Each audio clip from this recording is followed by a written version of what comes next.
I wanted to acknowledge and apologize for my prayers. Prayers involving having people note in my faith we have something known as sin. It means we try really hard, we try to care, we just cannot be perfect. It is in my forgive me oil spill or ruin. I would also like to note personality theory coming in at either ENFJ ASP or some variation ESFJ. However, I am Socionics EIE or a Templar who breaks and rebuilds to try to heal. Unfortunately, this is a problem when it comes to many of these people's populations. Trying to understand some of the Mayan history. First of all, I wanted to try to explain my position as an outsider. I am Caucasian, in California, the state I was born.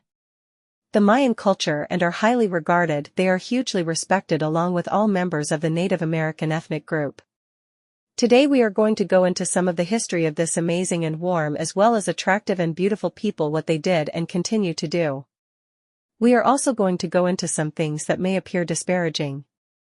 In my faith, we have a religion known as sin and addition prayer. You will know from studying California that studying and interacting with the native people, my skin color, and unfortunately religious concepts were not always intended to be pretty.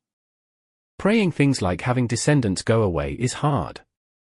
Having certain populations stay away from the toe, they are often compared with INFJ, the rarest of all, or advocate with such comparisons as noble leaders like Jesus Christ, and in fact I wonder with early encounters with Mayan tribes or descendants at the time encouraged the Christian religion. My first experience with a member of this population and people, descendant, was from someone poverty who was kindly sent in a type of conciliatory role and within the AmeriCorps and City Year, as well as nannies pushing encouraged me to get involved and introduced me to the urban culture and service.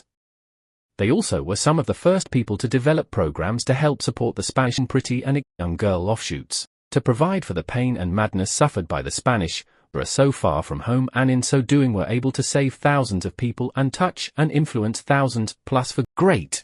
Explaining the indigenous conceptualization of guides from these more southern tribes could have influenced, we believe, the current gross kidnappings or murders. This in due to a large part to some of the guides possible out of frustration, or possibly one or two out of a sense of humor dumping or leading gross unappealing people, weird, bald, unattractive and disrespectful facial features, tall curly hair, hairy etc., to a relatively elderly and displaced population of fairly older men, but mostly women.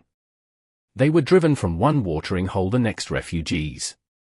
This comes from Apologies, a member and lady of the Comanche tribe, and we believe possibly U.S. Army service woman, who on Thea proved kind in providing this info. We also believe that this extends to tribes in Mexico and the South and New England, where the youth devastated by diseases relatively quickly engaged with a few African immigrants. This was before the inner city or African American etc. Many were unappealing and homely, used as testing grounds, nuisances and baits to keep engage and test as well as allow for expansion. This was done to keep older or younger white guys away and explain some of the frustration and separation to the current present.